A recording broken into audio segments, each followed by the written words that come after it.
All right. All right. Hello, everyone. Welcome to another episode of Marketing Guides for Small Businesses podcast. I'm Paul Worthell, and I'm joined by Ken Tecker of Changescape Web and Ian Cannell from Outsource Marketing. And today we're talking with a true SEO expert. Manick Bhan is the founder and CTO of Search Atlas, which is an all-in-one SEO platform, and it's used by agencies and enterprise brands like Shutterfly and Link Graph, which is an SEO, mission-driven SEO and digital marketing agency. He's been working in the SEO space for over a decade. He has built 8-figure SEO companies, and he recently launched the first SEO AI automation tool of its kind, Auto SEO, which is awesome. He's a public speaker with past experience speaking at Brighton SEO, AdWorld, and the Traffic and Conversion Center or Summit. He presents on all kinds of topics, including SEO, software development, and AI, among other things. So, Manick, let's jump in. So, first, I guess I'm going to go right to the point. What is your secret to outranking competitors in local SEO, which is different?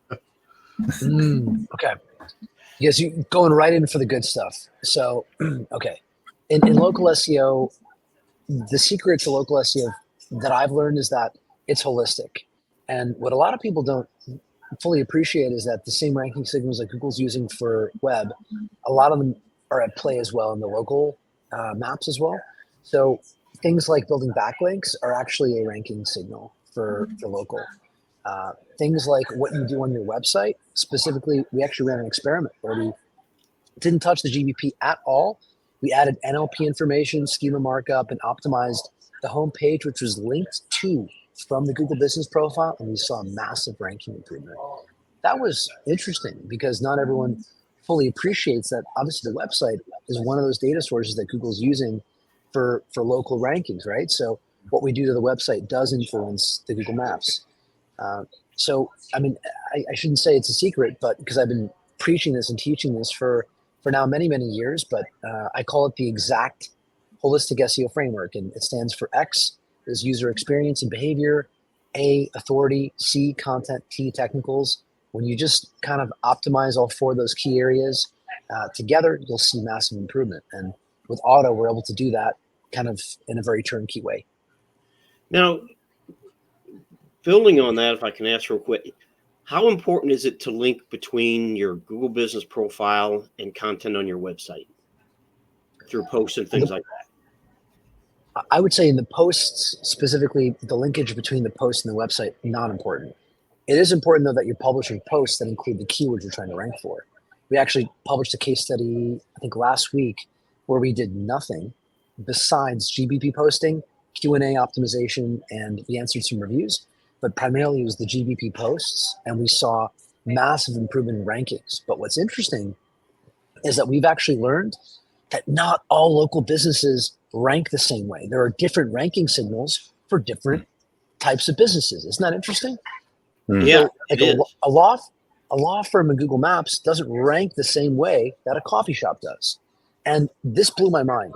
You know what, guys, what we did about a month ago, I told my team, let's load up like 20, 25 businesses and let's check their heat map rankings every hour for 2 weeks. And it was a huge geo grid, okay? So we were tracking the rankings every hour for 2 weeks straight. So that's a lot of updates. We did it in, I think, like 10 different cities.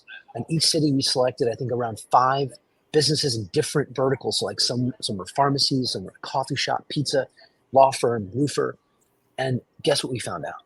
There is a massive volatility to rankings in maps, and it depends on the time of day, and it depends on the day of the week. And I have all these charts now, guys. I'm going to publish them very soon. And cool. what that taught us is that ranking in maps is different depending on your business and depending on your market. And to that point, what we've noticed is the GBP posts, they work really well for certain businesses like dentists, like service businesses, more so than they do for businesses like roofers. So that was pretty interesting.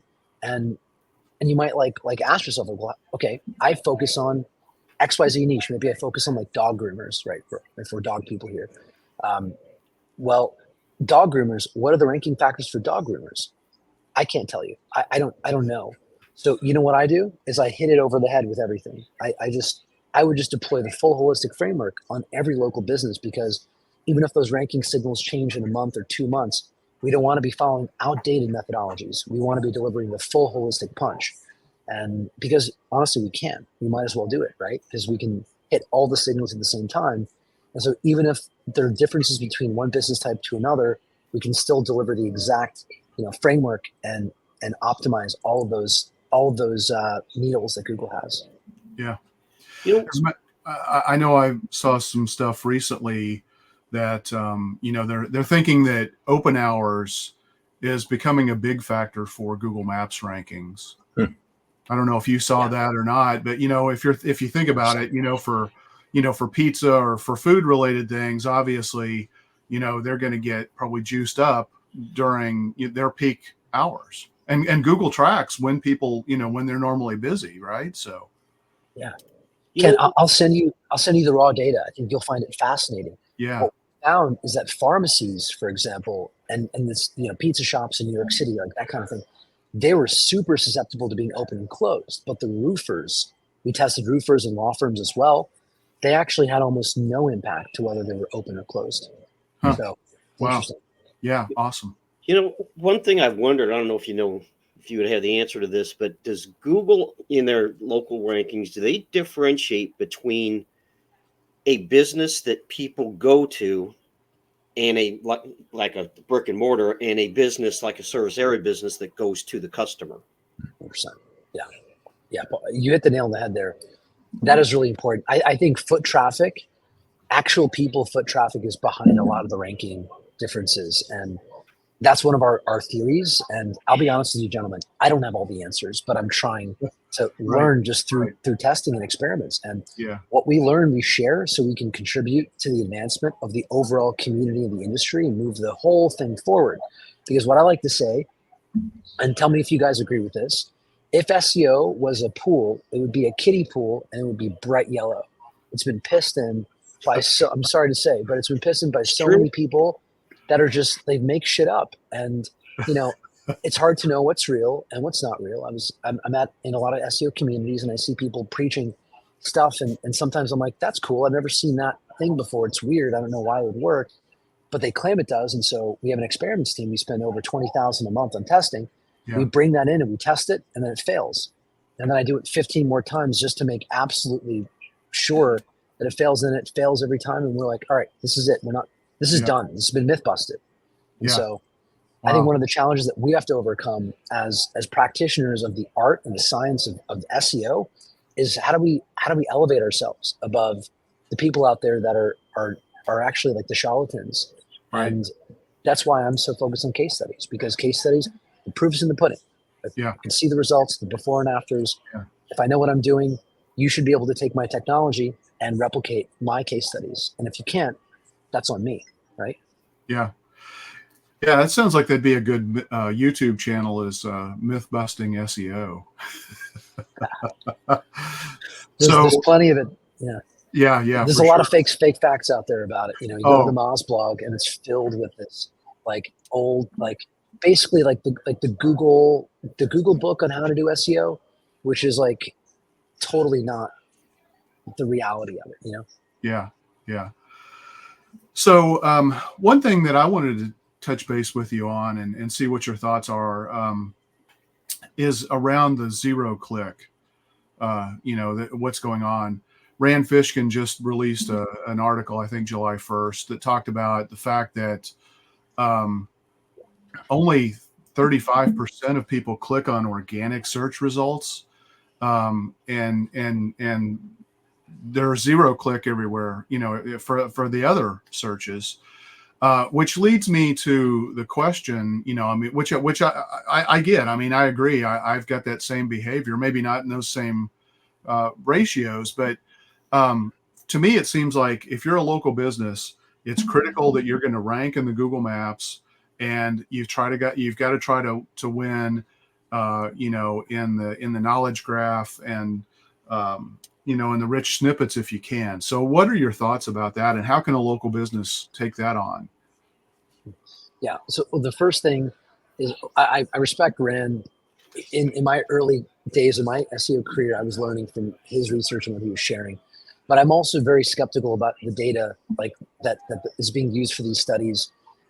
I wonder how many of those clicks are bots versus not bots. How many of those that traffic comes from the rank tracking software that's going to Google searching for the keyword and looking to see who's ranking where. I mean, Search Atlas, we've got 5 billion keywords. We pummel Google daily with millions and millions of requests to get the data. Is that being included in these studies? If it is, it's going to inflate the zero-click behavior, right? Yeah, And we right. can actually see that traffic in Google Search Console. And that's why we have to filter it out when we provide our data in Search Atlas to get rid of all of those bots that are hitting Google and showing up in our analytics. Yeah. So, but that said, I think Rand is right that the user behavior that Google is trying to lean us toward is not having to click into the websites, because that requires more cognitive load, right, than just getting our answers from the homepage, the overview page of Google and the SERPs. And I think that's the natural evolution of search, is to deliver more of those experiences and not have to force users to go and read the individual sites. And that experience is really taking place on informational keywords. Because if I want to know what's the capital of Alaska, I don't need to click on a SERP to know the answer. I just need the quick answer. Right. And so for sites that built their businesses on informational keyword search, I think that's where, if you're looking at your analytics, you're going to see a drop. But I think we have to also remember that the buying journey is not just about the click. It's an omni-channel experience. It's about building our brands, and it takes sometimes 10 touch points or more before people will activate, right? Right. And so it's okay, like if they don't click, but if they see my brand and I'm the originator of that information, and you see our logo, you see our brand there in the AI overview, that's still a part of the search experience. It's still part of reaching our audience with our message, right? Yeah. That Yeah. and Google loves Google. Say that again. I said that and Google loves Google. Google, yeah, they obviously their incentives are not aligned with ours, right? They're just in it for themselves, of course. And so, like when we're building our house of houses, we're building a business we care about. It's important to kind of know where the puck is going, and I think that's why we're talking about this stuff. But I expect in local search, like Google Maps is going to be, it's unique and special for many reasons. One is that Google has the best local data of any online company. I don't care if you're done in Bradstreet or your Apple Maps or whatever it is. Google has the best local data, and Google Maps, because the business owner is on the GMB, Google always have the most authoritative first-party data around like local search and Google Maps experiences. So I don't think they're going to have a lot of contest around the search behavior around local. And I think for local businesses, they're relatively insulated from some of the changes that are happening to the AI overview experience. There are AI overviews in Google Maps coming, but they're still pretty much the same. It's just a UI tweak. It's still the same thing. Yeah. Hey, Manick, you shared some case studies or some research that you've been doing. Can you share some more success stories with us about experiments you guys have conducted in relation to local SEO? And thanks for working in a hockey phrase there. You bet. I'll see if I can keep some color coming there. Well, yeah, so every day, our team is publishing new case studies every day. We are conducting what I think is one of the largest SEO experiments ever conducted. There are over 5,000 sites that have our technology installed on them, and our technology being installed allows us to run these kinds of experiments, crazy case studies at a scale that no one's really, I think, ever done before in SEO. And what we're seeing now, when I built Auto for myself, for our agency first and foremost, and then I gave it to the community. And before we made it public, we had over 100 agencies using it and testing it on their clients. And we didn't want to release it until we were supremely confident that you could take our technology, you could use Auto, and you could replicate our case studies. If you couldn't do that, we were not ready to launch it, because I don't believe in peeing in that kiddie pool, right? I'm like, that's not what we're going to do here. Yeah. So what we did is we had all these agencies take our technology and replicate the case studies, and we were seeing so many people able to replicate what we're doing. I at this event that I'm at, it's a mastermind in Miami for agencies. A large percentage of this community uses our technology, and people keep coming up to me. Yesterday, I had Danny Barrera come up to me and said, "We had a local business. It was on Maps. It was a kind of a zombie business. It got no leads. We installed the technology, and 1 week later, there's over 5 calls coming into the business per week, and then that grows to 10 to 20." That Adam McChesney, and he installed it on one of his sites. It was like a 70-80% lift to the Google business, like insane stuff. So we're getting more and more cases. I think at this point we've got over 130 case studies of auto working, and a lot of those experiments were us trying out one factor. Because the way that we test, guys, is like we don't throw the kitchen sink at it, right? Because then you don't know what part of what you did actually moved the needle. And so if you just throw everything at it every time, you don't learn anything. So in order to learn, you got to take test sites that are static, nothing going on these sites, and you change one variable, and then you observe and you watch and you learn, right? And you do that enough times with each of the different strategies and components, you can figure out the power of any given strategy and the impact that it can have. And so we've been doing that for 7 years now, right? That's led us to know what works. And I think that's the reason why the case studies are so repeatable, because you're doing the exact same thing that we tested in the lab, but you're doing not just one thing, you're hitting it with like 25 different strategies that we know work.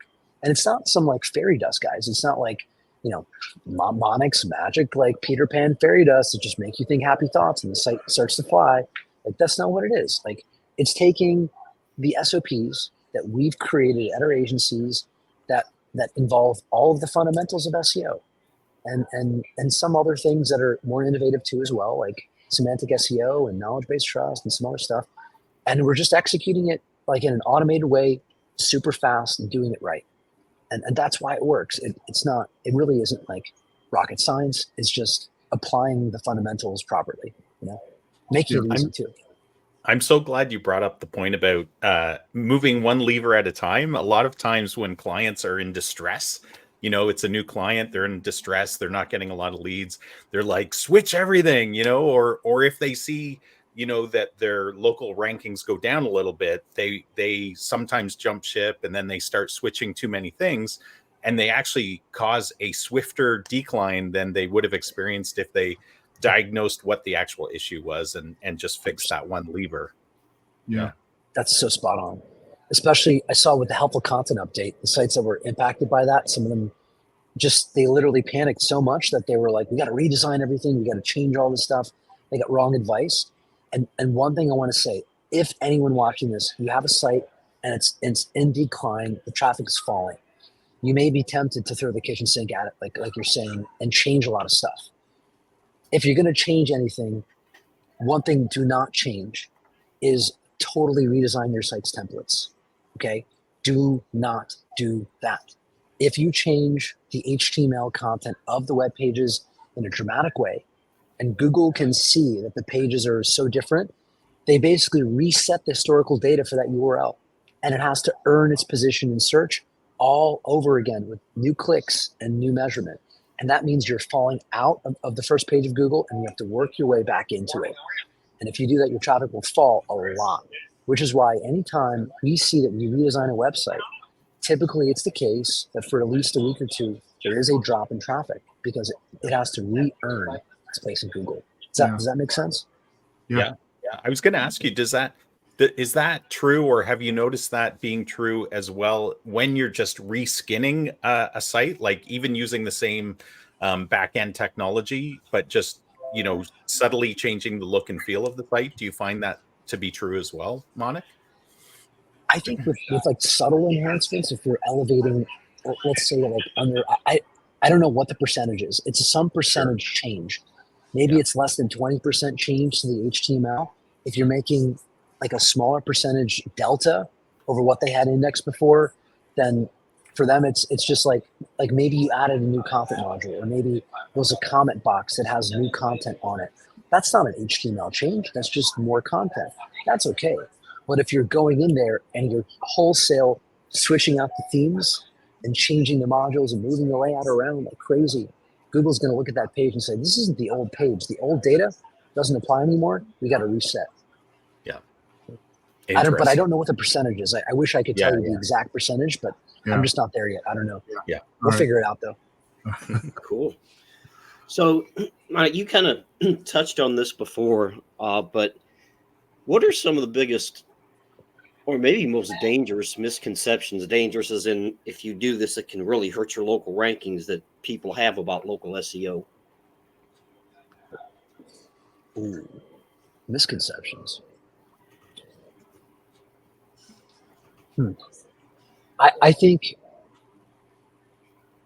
misconception, I would say, is for a lot of people today still, there's like two things that I see people really over-index on. One is citations. They get like super into citations, and they're like, hey, am I getting 50 citations or 100 citations? It's like, bro, please, like, it's not about the count of citations, guys. Like, even citations as far as a ranking signal are so much muted relative to where they were before. I'm not going to say they don't play a role, because we've seen that they do slightly, but we tested literally every citation vendor, and I can share the results. We tested Bright Local, we tested aggregator networks, we tested a company called Citation Vault, which I would not recommend, to be honest. We tested Whitespark, we tested all these different platforms, and we tried to figure out which one had the best punch and how much it moved the needle. To be honest, guys, it didn't really move the needle that much. So I would say people thinking that local SEO is very citation heavy, they're moving in the wrong direction. That's one. The other one is reviews. Reviews are certainly important, but I think that some people really over-index and focus on just, hey, if we just get more reviews on our GMB, we're going to see our rankings go up a lot. And it's really not like the case. You do need reviews, and you should get them. It's not that you shouldn't. But by all means, if you're just trying to figure out a good local SEO program for that GBP, I would be focusing on the automations around the website and the Google My Business and the posting and the optimization of the content of the Google My Business and the content of the website, and like building backlinks. We've seen this with Signal Genesis, which is a great press release distribution service. Right. Signal Genesis includes the Google My Business in the press releases, and we've seen from running that on hundreds and hundreds of businesses that the rankings improvement can be absolutely incredible. We saw a map that was ranking on average like position 4, a lot of like 2s and 5s in the map. The entire map went to 1s after a press release, and it doesn't happen on every one, but we've seen massive impact from that. A lot of people don't think about backlinks as part of their local SEO program, so just and that's I'm also I should also say I'm vouching for the service because we've used it, and it was so effective that we acquired the company, and now we bought them, and now they're a part of Search Atlas Group. Oh, okay. Did not know that. All right. Awesome.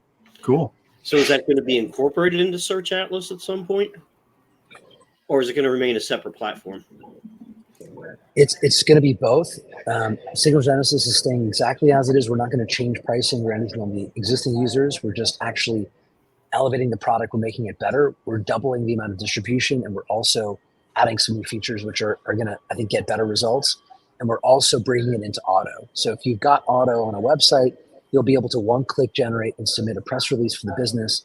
It's fully AI generated. It's submitted to all the distribution networks and automatically indexed as well. So you don't have to do all of that by hand. It's just a fluid process and like quite cheap. Like press releases for under $50, guys. Yeah. Like super cost effective. Yeah. Awesome. Yeah. We've had Lane on our podcast in the past. So Lane's the man. He's actually becoming our CMO now. So he's, really? Okay. He's a part of the leadership team. Yeah. And Matt as well. Amazing. You probably saw him in the background. He's walking around. He's here. Okay. All right. Well, tell him I said hi. I will. All right. So, in terms of local search, which we're really kind of focusing on today, you talked about omnichannel, which we love because we're huge fans of omnichannel.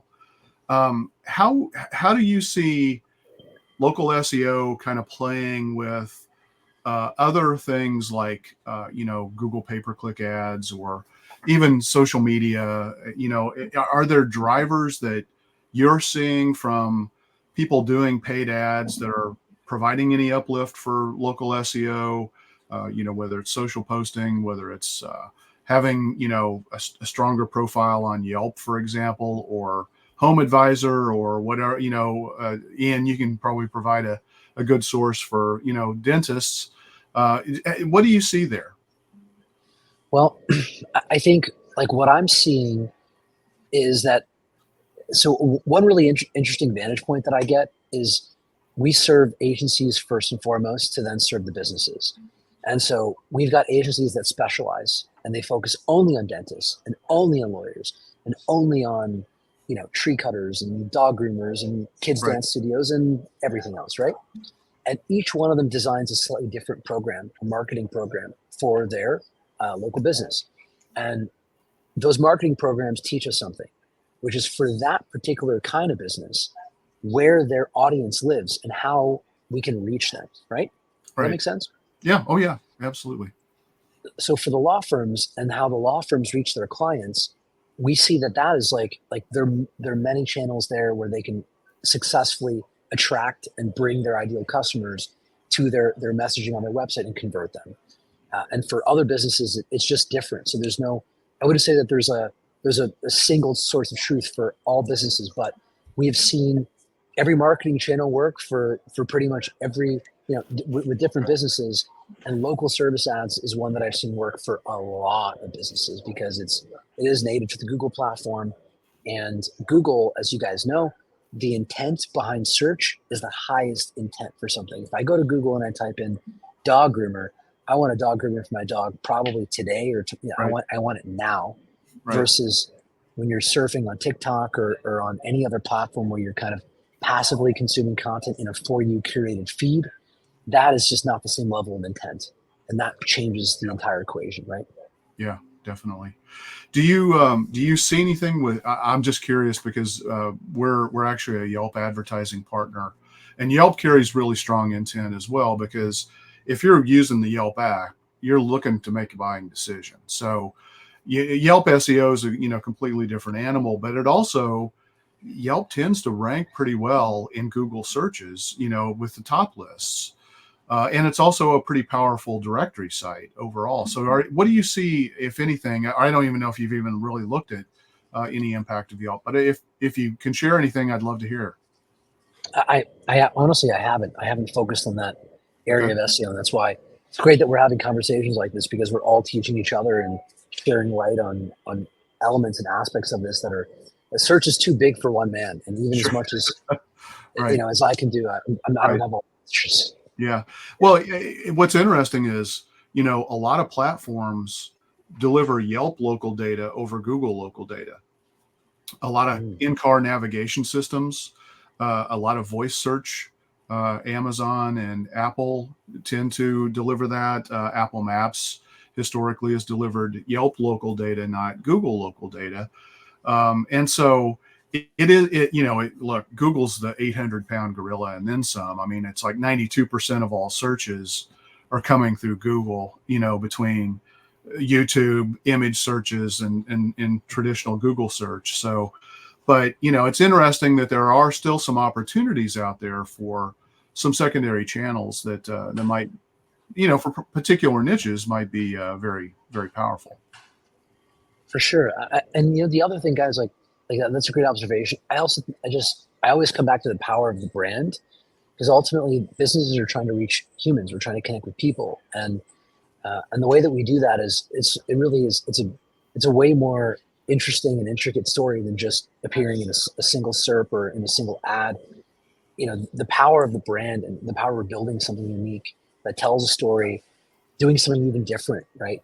A lot of things that I see in marketing, like there's the general rules of thumb, but then there's always the exception to it that breaks the entire wheel, right? Right. The standout success stories and their businesses like, Krispy Kreme, where you're like, these guys, this wasn't a search story. This was a brand story, Yeah, definitely. All right. Awesome.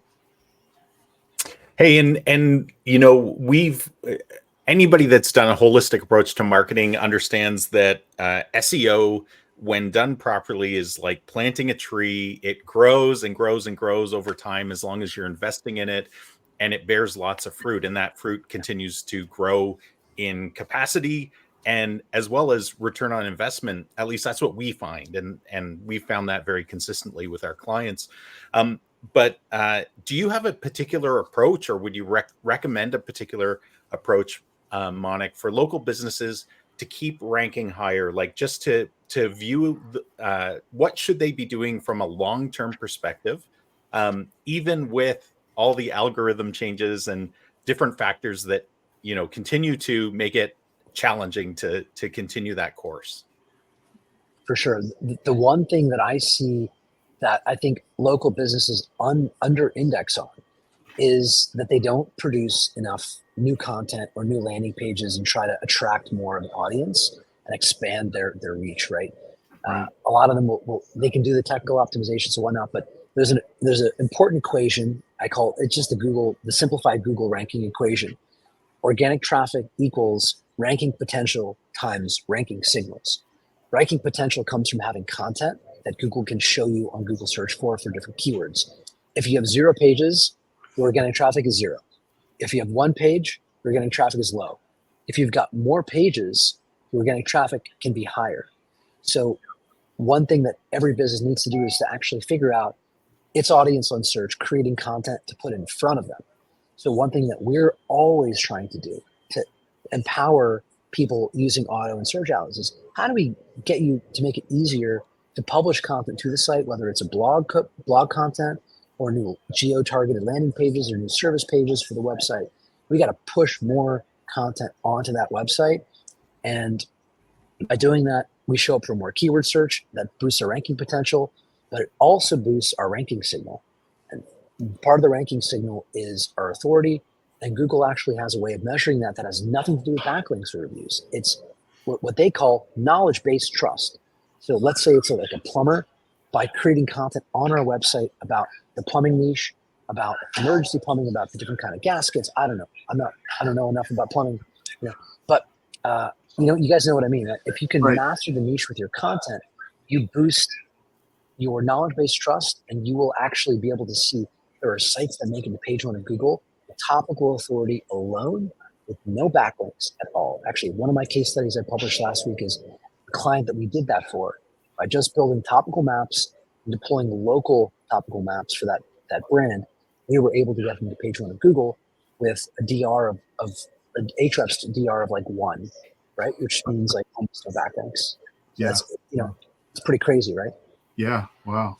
So what do you see as importance in terms of local content for local search? Location pages, information about, local charities that you're working with or public events or, anything like that. I mean, obviously we're also huge proponents of creating more and more content, but I think one of the things that's typically overlooked is local content that needs to be added to the website. Local content is, I think, some of the easiest content to rank because most of the content out there is general and intended for a large audience. But if you're creating localized content about, here I'm in Miami. So if you're looking for like Miami roofers, but even more specific, Miami commercial roofing, Miami siding, Miami whatever, the more local you get with those keywords and those pages, the more likely you can show up on Google search for those keywords and get that traffic. So I think to your point there, Ken, getting those local landing pages, those local service landing pages, getting those on the website, we've actually seen, like if you drop the heat map and you look at the rankings in a large area. So if we're in Miami, being able to look as far north as like Boca Raton or as far south as, I don't know, Key Largo or something. If you have those service pages on the site that include those cities, you will see your rankings will improve in those parts of the heat map. Which are really far from the center of your business. You can actually boost the rankings by having that content on the website. So strategies like that, strategies like building a glossary of terms. A lot of people don't talk about it, but glossary of terminology is a really powerful way to add the vocabulary of your niche to your website. Yeah. And the way that we've approached it Because when we figure out what the keywords are that you're trying to rank for, what we try to do is rebuild the knowledge graph of information around that keyword that Google has, and take that knowledge graph of terminology of what they call entities, is their term for it, Yeah. and put that as a glossary on the website. And by putting that on the website in a factual way, we can really, really amp up the knowledge base trust of the website, and it will rank a lot better in Maps and on Google search. It's kind of a hack, but it works. Yeah. Awesome. So we talk about holistic approach, and you talked about a holistic approach to ranking and SEO and marketing. So do you have a definitive list of preferred tools and software to help with that? Well, yeah, I mean, pretty much the only tool that we need to use for this anymore is just Search Atlas and Auto. Every important component of the holistic SEO framework that we identify, like, we've got a huge engineering division, so we just build it into the product. We used to, once upon a time, we were users of Ahrefs and SEMrush, and we're using Surfer SEO, and we're using Pitchbox for outreach, and we're using Screaming Frog, and all these advanced, like, expensive crawling tools like Botify, which are like $25,000, $50,000 a year. And our total tech stack for all of our tools, and I'm not including like HubSpot, which we were paying $5,000 a month for just for that, right? Just the SEO stack was like probably like almost $5,000 to $8,000 a month, right? And like, yeah, like, we paid it because it gave us an edge, and we were able to get better results, and we were using it to deliver a more holistic framework. But as we kept going with it, every time our team grew, we were having to upgrade this account to the enterprise plan. They just gouged us. So that's why, like, basically 5 years ago, we started building our platform for ourselves first. And now, to be totally frank, and I want to be authentic and real with you guys, but we really only use Search Atlas now. We don't need to use any of the other tools, because for the ones that actually matter, like, Ahrefs is actually a really good platform with their backlink data and their authority scoring system. Moz, domain authority, we have the API and we use it, but it's terrible. And SEMrush, their site authority scores are garbage. But Ahrefs' domain rating is very good. And Majestic has also some really interesting metrics like trust and citation flows. So we actually use those data sets from those companies and give them in Search Atlas. But we don't need to actually use the platforms themselves, but we just use those specific metrics that we found are important. Yeah. It's getting rowdy over there, huh? Well, you mentioned hockey earlier, so A couple yeah. wild cards here. So one of the things that with the rush of AI that's been happening is that I'm starting to hear a lot of people talk about their tools, and even SEOs are saying SEOs now set it and forget it. I think that's really dangerous. I think there are components, there are objectives that you can accomplish with to a large extent with that. But can you talk about what your thoughts are about the set it and forget it mentality? That's I think it's pissing in that kiddie pool. Mm-hmm. Yeah, there's a lot of like AI plus SEO tool. There's a lot of companies leading into that messaging of like, we're the AI plus whatever. And a lot of these tools are like, they're not great. And a lot of people claim that, hey, this is like an AI SEO system, but it's not. It's not a solution. It's just like it's a hack, and it doesn't even really work. And it's hard to know what's real and what's not real. And so what I would advise people to do is follow a community of people that's pursuing excellence in this field of study. And potentially follow multiple communities, multiple people that are sharing real case studies and real research. If someone is talking about, like, for example, people for a long time thought local SEO and Yext, all you got to do is just buy Yext, and that's local SEO, right? Right. Right. And yeah. And like, that's like 3% of it or less, right? So it's dangerous. To your point, it's dangerous, and I think there's a big education gap between the people that really understand it and the ones that don't. What I would say is, if you have a digital marketer or an agency that's following a reductionist approach to SEO that's not doing all of it right, they will always be out competed by the guys who are putting in the effort and taking a more comprehensive, more holistic, more advanced, more delivery-oriented approach to SEO, I'm a big fan of what I'm calling dynamic SEO, which is, it's not about AI actually, right? It's not. It's really not about AI. It's about automation, and it's about innovation through a new paradigm of SEO where we're able to change the website dynamically using technology, programmatically, every day or every week. But that's not an AI story. That is a unlock about how the algorithm works and how we can improve our websites for Google. And AI is a part of how we get there, but it's not the whole thing. It's not about AI. Right. Yeah. Yeah. And you know, I mean, AI is not 100% accurate, you know, nor are humans, you know, so I think it's still really healthy to have people with strong, deep SEO understanding evaluating, you know, look, AI is helping you get there a whole hell of a lot faster. And it's giving you ideas about things that you never even would have uncovered because there are just too many distractions in the world. So it's a massive productivity gain, and it's actually liberating really good SEOs to work on more important things. I think that's exactly right. It's not about, some people think that like it's about replacing people. It's not really about replacing people. It's about up-leveling them. It's about allowing them to think and function at a higher level, to be more strategic, to be more creative, at the agency level, to communicate with their clients, to talk to them more, and to also step into that strategist role where we're looking at their business strategy, their business model, the overall comprehensive approach they're taking to search, and advising them at that level, not manually updating meta descriptions and titles, and going in and fixing image alt text and copying and pasting content, loading and CMS, all this stupid, painful drudgery. It's like just, you want to gouge your eyes out doing this kind of work. It's about eliminating that type of stuff and just allowing us to be more creative.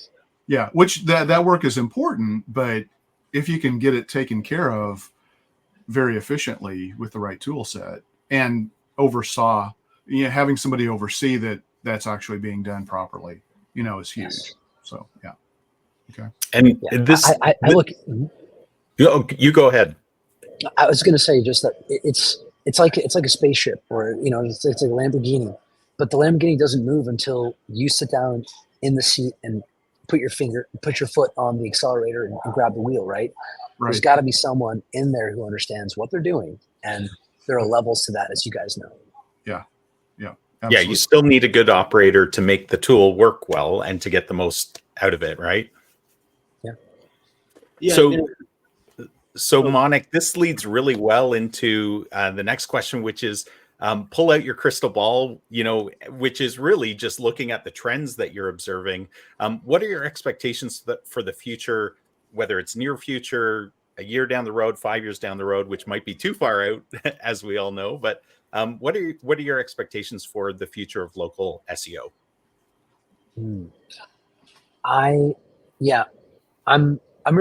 think local SEO will probably change less than other aspects of SEO and digital marketing. Given that I think the local maps experience is already pretty dialed in. The product doesn't really need to change. The experience is already really good. I think what we're going to see is Google's going to be a fast follower. They're not going to be an innovator. They're not going to be the tip of the spear. Other companies like Perplexity AI, ChatGPT, Claude, like the ones that specifically ChatGPT and OpenAI, they want to move into the search direction. They want to build a search product. And a lot of people out there are very fatalistic about this. They're like, oh my God, Google's not going to be the dominant search engine. People are using ChatGPT instead of Google. Wrong. If you look at user behavior, actually, the amount of people using ChatGPT is down by 40, 50% versus where it was. It's like any shiny penny. Things have their course, and a hype wave, and then people come back to their senses. So I actually don't see ChatGPT really competing with Google over search. I think Google also, remember, they've perfected vertical search for hotels and travel and every like niche of search that they could. They built a unique experience to make it better and to make it faster and easier. And they've been doing that, guys, for like what, 20, 30 years. So Yeah. like they put the time in. ChatGPT, like they've got the data that Google now has that they're servicing in SERPs, but they don't have the specialization in each of the verticals, and they also don't own the market. 92% already owned by Google. So I think we're going to see companies like that, like try to say, hey, we're the next Google, we're the next big thing, but to improve and evolve upon the question and answer experience, which is what Google fundamentally is a UI UX tweak, and Google will simply take what other people are doing and seems to be working or seems to be good or better than what they have, and they will replicate it, but they will be fast followers and not the ones that are radically recannibalizing the search experience. I'm not going to do that because they don't need to do that. Yeah. So Yeah. I actually don't think that too much of that is going to change. I do think that SEO, people are going to be more focused now about how do we get our content into the large language models, because that's not an automatic thing. And so figuring out how does SEO also now include more than just Google or Bing or DuckDuckGo, but like how does it also encompass the LLMs? That's going to be a really fascinating new frontier of search, is how do we also create visibility in the large language models? Yeah. Cool. Absolutely. Yeah, that's going to be interesting to see how that evolves. But yeah, so we've talked about this holistic approach that needs to be taken in automation, and I think something people need to understand, and we've kind of talked about it in other podcasts, is a lot of business owners they'll go find some free tool and they're going to do something themselves. It's like, first of all, if you're using a free tool, it's probably not that good. And second of all, you have to understand the data that comes out of there. If you don't have an understanding of the data, you're going to make bad decisions. For sure. So Yeah, I don't use any free tools, to be honest, because you're right. Like, part of the economic equation is by creating value for users and charging for it allows you to reinvest and keep innovating. If Search Atlas was a free tool from day one, we would never have been able to get here, right? So you do kind of get what you pay for, right? Yeah, absolutely. No doubt. And then you have to take the time to learn the platform as well and understand what it's telling you. Yeah. Yeah. I mean, it's amazing, when you look at everything that's inside a Search Atlas. I mean, all three of us on this podcast, and Jeff, who's normally with us but couldn't be here today, we all have been doing this for dozens of years, and it's awesome to have a tool that brings it all together.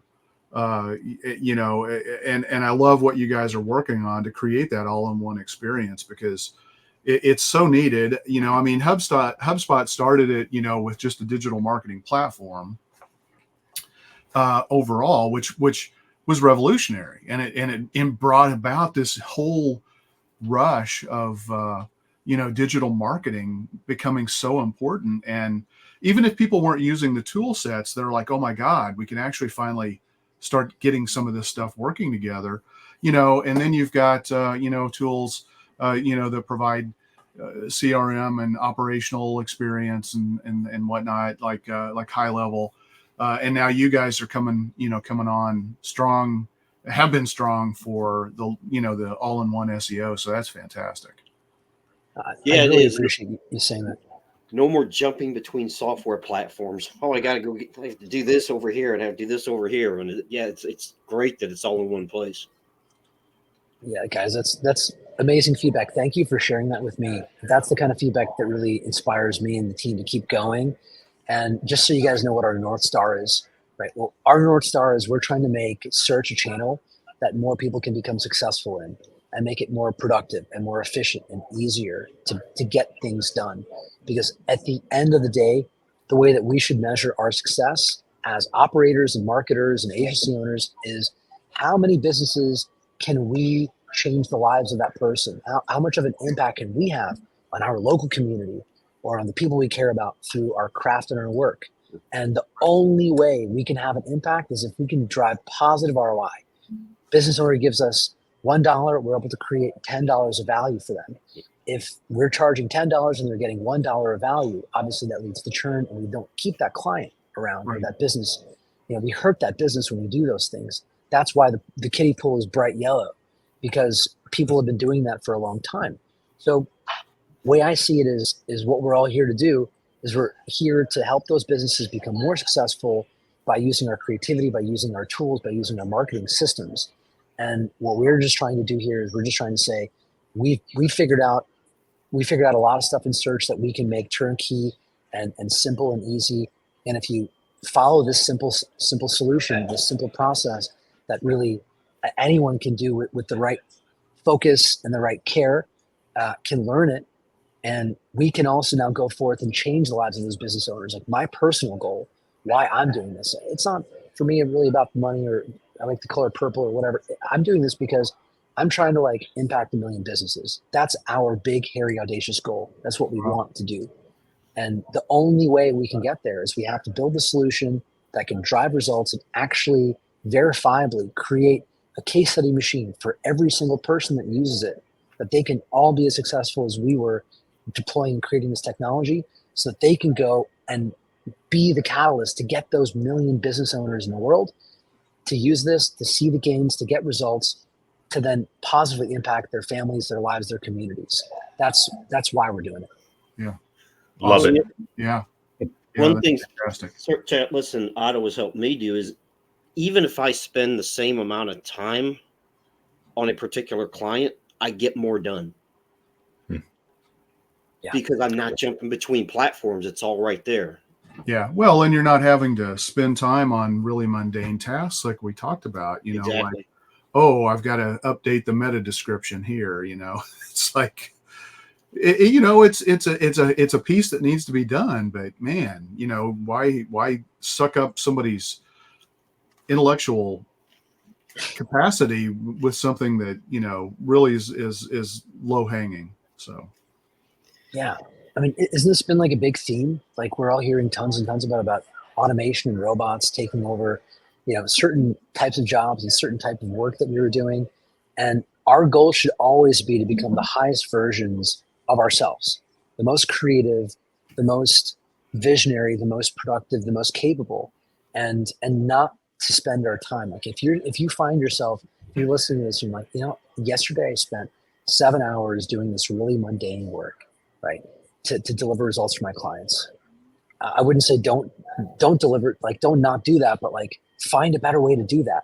Find a system that you can deploy and implement that will get them the results without you doing that monotonous, really, really tedious work, because we're in the new era of digital marketing. It is upon us now. And the automation technologies that are leveraging AI, Search Atlas is one of them, and GHL is another. And I think if you put these platforms together, GHL is a phenomenal activation platform, so powerful at activating and retaining. And I would say if you install GHL on a business's website, you have done them a great service, because now they're going to grow, right? Yeah. If you install Auto on a business's website and you operate it, you've done them a great service, because they're going to grow. Right. So it's about us kind of moving into that world, I think. Yeah. Well, if you're getting more results, more people hitting your website because of your SEO efforts, you still have a leaky bucket, you're not really ultimately solving the problem. So yeah, you're right. I mean, the two technologies hand in hand, are just, they're massive. Yeah, absolutely. For sure. Yep. I think we're also going to see, there's a company that is waiting to be born in the space right now, the next Salesforce of digital marketing. And what that company is going to do is it's going to understand how to build technology around the business at the epicenter, and really understand that business, its search space, its opportunity online, and it's going to automate the performance marketing system around that business. And that is, I'm working very hard with our team of people every day to make sure that that's us, so that we can deliver that product and service. SEO is just the beginning of where we're going. Obviously, it's where I love SEO. It's been a big part of my life for a long time, and I know you guys too. You guys love SEO as well, right? Yeah. But PPC, like you talked about the local ads, that's another powerful way to create positive outcomes for businesses where we can really help them grow fast. We're already working on auto PPC, so that will be coming soon. Oh, And wow. importantly, like if you guys have run Google ads, when you get a call from a Google ad rep, what are they going to tell you? They're going to say, Increase your hey, budget. More. yeah, spend more, increase your CPCs. Well, like you're limited by budget, like add another couple $100 to that daily budget, right? That's all they do. And they're not even employed by Google. They're employed by third-party firms. They're reading from a script. You can't give the keys to the fox, right? To let them into the, hen, The hen house. whatever the expression Hen house is. or Yeah, whatever, the yeah. hen house. Yeah. Exactly. Yeah. So we got to have our own technology, right? That we know serves and optimizes for the business at the center. And that is never going to be the marketing platforms. It's got to be a third party platform that cares and optimizes the equation for the business and not for Google and not for Facebook and not for YouTube. It's got to optimize for the business. So Yeah. Looking forward to it, Manick. Yeah, absolutely. Yeah, Google ads are a pain. For sure. But no, this is a great topic. Mike, thanks for being here. Really appreciate your insights. Any final thoughts from anyone? Final thoughts, I would just say, guys, just remember the why behind why you got into this business to begin with. Work toward building a better business for yourself and for your clients every day. Don't get lost in the sauce. Don't over-index on the wrong stuff. I would say focus on building a better business and having a bigger impact in the businesses you serve. And if that's your North Star, I think you're going to see the greatest success coming in the next 1 year, where the automation technologies and the AI are going to be like the wind in your sails if you have the orientation. So that would be my advice that I would give anyone listening to this. Okay. Awesome. Awesome. What's the best way for folks to get a hold of you?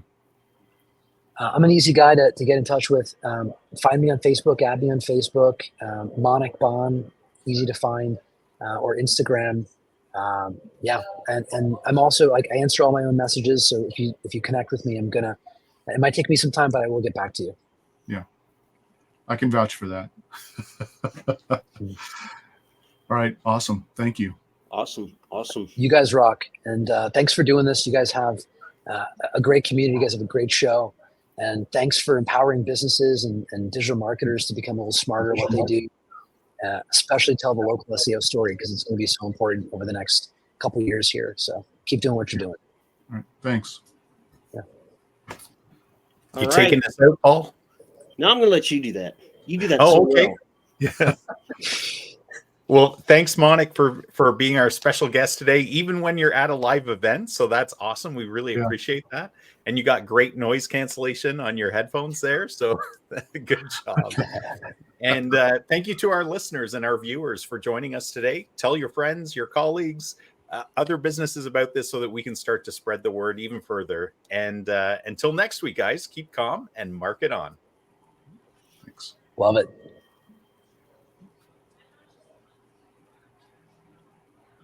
All right. It's in.